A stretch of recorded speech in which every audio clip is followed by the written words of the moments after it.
I went to your site, and you have "What do you believe?" ? And why.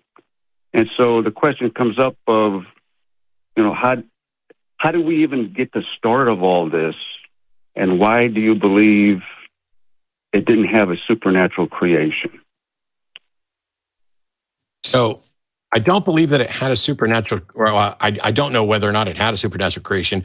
I have no reason to believe that anything supernatural exists because I haven't seen any evidence for the supernatural, and I have no way of confirming. Like, if somebody says, hey, this just happened and the cause is supernatural, I want to know how they determined that the cause is supernatural. And so far, there's never been any demonstration of any way to detect that something supernatural has occurred. All we have are people saying something happened and I'm going to claim that it's supernatural.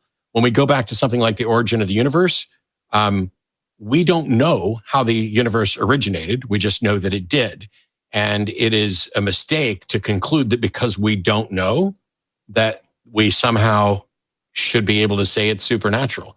So the burden of proof is on the people who are claiming they know how the universe started. And the people who want to claim a supernatural origin don't seem to have any way to meet that burden of proof.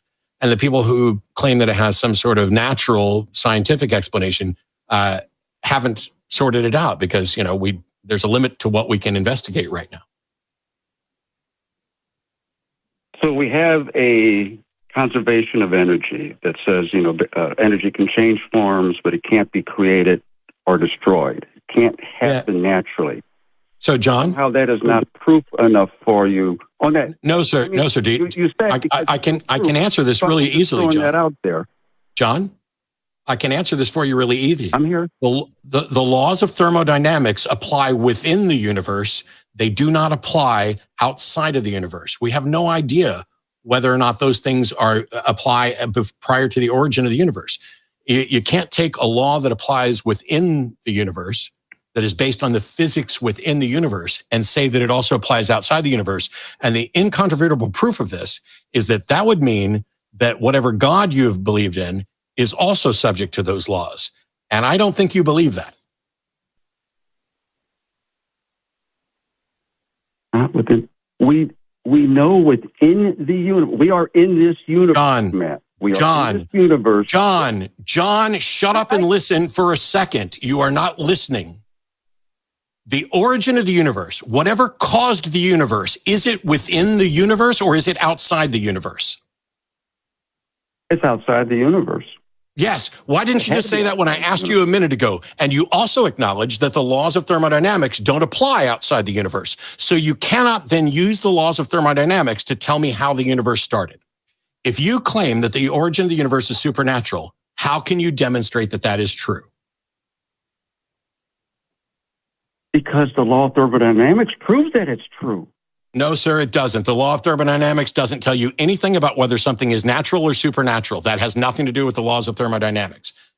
Energy cannot be created or destroyed by natural means, Matt. John? You could ignore that till your John? The cows come home. It doesn't change that. Now, John, you're not listening. You're right. And now you're done, John, because you're just going to keep saying the same shit over and over and you're not listening. And I won't waste Seth's time on this. John. But go ahead, I have Seth. a quick question for John. Let me ask you this. Oh, okay. Does the God who created the universe for you have a proper name? Who is that God? Do you know? What does this have to do with creation of the universe? John won't answer any direct questions. Okay, hang on. Hold on. John, is the God, the creator of the universe for you, a personal God? What does this have to do with... No. I have a reason for asking. You admit... I have a reason for asking. Is your God who created the universe a personal God with a proper name?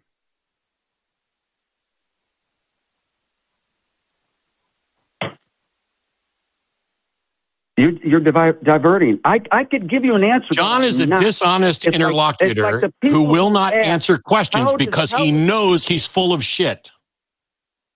I don't know what else to do. I mean, I can't get a straight answer either. Okay. Goodbye, John. Here's where I was going with that, and I'm sure the audience is probably well ahead of me. But John is making, and he's making it very poorly, the deistic argument, the first cause argument, right? The abiogenesis argument is a variation of this. Matter cannot be created or destroyed. Therefore, there must have been a supernatural origin point for that first cell, etc. And then people begin to talk, and we see a lot of apologists do this. William Lane Craig and others, they make that sort of deistic argument about the creator, watchmaker, the prime mover who spun the universe into existence. But then I always find that many people like John, and I would suspect the reason he wasn't answering is that he does hold to a specific God with a proper name, whether it's associated with Christianity or wherever. And so then you've got to take this huge leap between the uncaring, really, deistic God into a personal God that is involved in the affairs of everyday people. And that's a whole different conversation. And what I was trying to demonstrate was that even if he's trying to prove some sort of a faceless, nameless, deadbeat dad out there that spun the cosmos into existence and then remained virtually undetectable, how does this have any day-to-day impact on our everyday lives?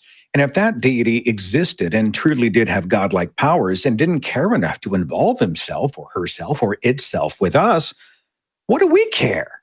How does this have how is it prescient to our lives in any specific way? Why would he care enough to call this show to argue for a deity that is completely uninterested in his life? That was the question that I had for John. Sadly, I don't think I would have ever gotten an answer.